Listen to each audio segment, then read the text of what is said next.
Hi guys, this is Chris at Auto Talk and welcome back. This is episode 2 of the Nissan GTR R34 restoration project. So we are now complete with the strip down process. So the car is actually sat on some dollies. So it's all the running gears out of it, all the pipe work, everything underneath the car is now removed. And it's just getting ready for the blasting process of the shell. So that's going to be the next step. As you can see, we've even taken the interior out, we've taken the seats out. We're leaving the dashboard in because that's just not necessary really.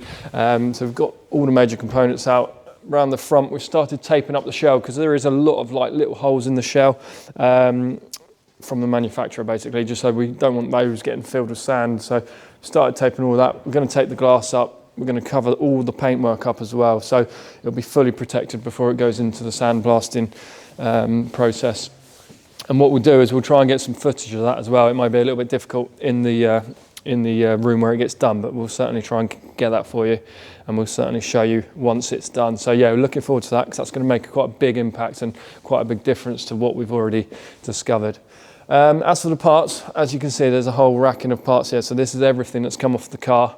Well, as you can see, yeah, everything: fuel tank, suspension components, all the engine parts, interior, body panels. And this is where we have started. We've just started restoring some of the components now. So we've got things like drive shaft flanges here. We've just blasted those and given them a bit of a coating, aluminium coloured coating on those. A lot of the actual aluminium parts themselves, I don't know if you can see this, hub. So that's the hub carrier, that carries the front wheel bearing. They come up really nicely. They get a process, two-stage process in our actual blasters here in-house. So they do get a wet blast and then they'll get a dry blast, sand blast, and then get a wet blast to get that more shiny finish. So yeah, that is all underway in the moment. I'll take you over here. We've just started a couple of the prop shafts. So yeah, there's our sand blasters over here. So we do that, like I say, all in-house. And then once that's done, if it's like a mild steel metal component, it will get coated. Whether it will get painted, we use a high, if it's needed, high temperature paint or something very durable for the moving component. So yeah, there's a lot of bits to do, and that's what we're going to be tackling now, and you'll see in the videos. Okay, so now the shell has come back from the blasters.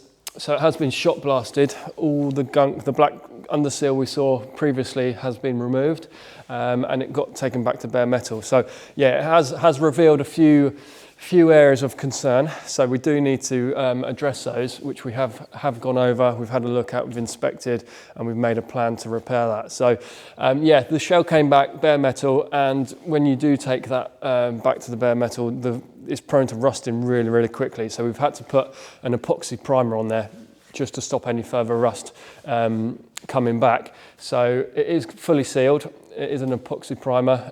It is a base coat.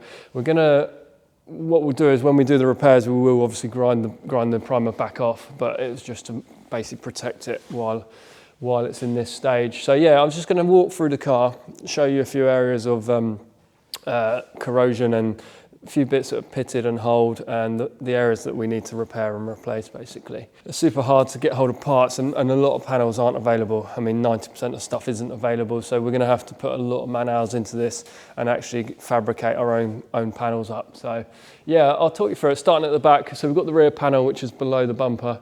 As you can see, it is holed in a couple of areas, and it's going to need replacing. So yeah, that's working at the back, and then coming forward, just these rear sort of tubs here. Again, it just gets really thin. It's quite prone to the weather really. It's right behind the rear wheel, and it's just takes a hammering really from the conditions on the road. Spare wheel well, again, you can see it's basically gone through. It's just got super thin where it's corroded and just holed. This is one of the main areas we did see before. We showed you in the last video, so now we've sort of given it a good blast. It may have opened up a little bit, but we're going to have to do a repair patch on that, which is the structural point between the two chassis legs. Thankfully, the chassis legs are good. There's a little bit of surface pitting on there, but there's no structural problem, so we're going to keep keep the original chassis legs. We're not going to go into changing those because there's no need, and we're just going to repair what's needed. As we mentioned in the previous video, there is a few areas on this car that have been repaired before. Whether or not, well, they're not up to our standard. They're not sort of OEM finished. They're not a shaped panel. They're just plates of metal put in, which is fine. It's protected the car and it's kept it alive and it's kept it sort of MOT-able. But as you can see, for example, this one here, it's just a straight panel and it looks quite obvious that it's not an original piece. Same again with the floor pan. This is quite a good example. There's just a big flat plate of metal there where it should be all shaped and you know, curved to the floor pan. But there's going to be a lot of work in this. You can see up here again, pitted. It's started to hold through in certain areas, and yeah, we basically need to replace both of the floor pans each side. The seals as well, we did mention this in the last video. We could see this to the point we got last time, but it's just shown that there is quite a big gaps in some of the panels and the welding's not particularly great. So we're going to take those off, and then what we'll do is expose the inner sill as well, and I'm sure we'll find something inside there, whether it will be a little bit of corrosion, whether that will need cutting out and making an inner sill as well, we'll soon find out. But that's the problem with these jobs. You can only see what you can see from the outside. You start pulling off panels and there's obviously second skins and other bits behind them where we're going to have to spend some time and do some work. This is quite a big one where the fuel filler neck comes down. So this is the right hand rear corner. You can see where the metal started flaking away. There's a hole there as well. So that is behind the strut and where the fuel filler neck is. So we're going to spend some time in that area, and we know we've done this area before on a couple of cars, so we know that there's like 3 layers of metal there. So it's going to take a bit of work, a bit of time to get through that. But yeah, it's all part of the job list. So what we've done is we've broken it down into sections, which areas are desperately needing attention, where they're hold and where the metal's coming apart.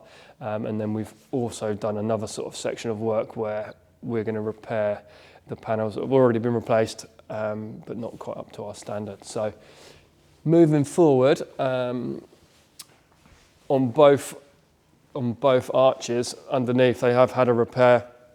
We're already aware of the strut tops, which I'll show you in a minute. I'll bring the car down and show the strut tops. But yeah, under the front arches, you can see these panels here, they've been replaced previously. They're not particularly pretty and some of the welds aren't looking too good. So we're gonna bring the car down now. I'll show you the strut tops and the other affected areas.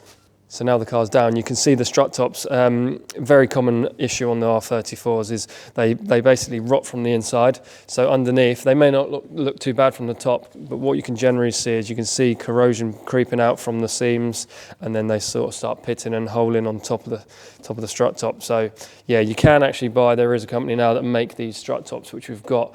So we're gonna drill out spot welds, remove the strut tops, and then weld in new and deal with any corrosion underneath that.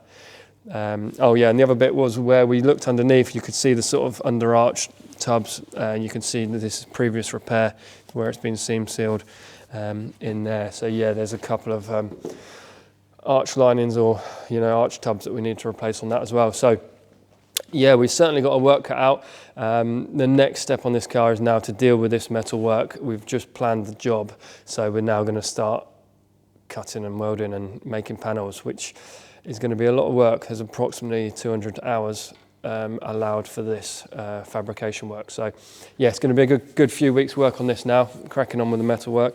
We'll keep you updated. We'll obviously put some video content together for that, show you how we do the repairs and what level we go to, and yeah, we'll keep you posted.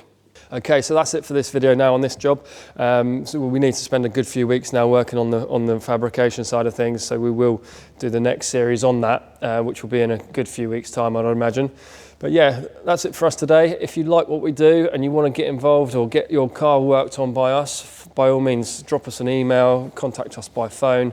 We're based in Buckinghamshire. We're a Japanese specialist primarily, but we also work on a lot of German cars and other sports cars.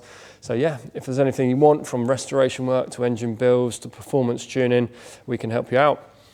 Like our videos, subscribe below, and we'll see you next time.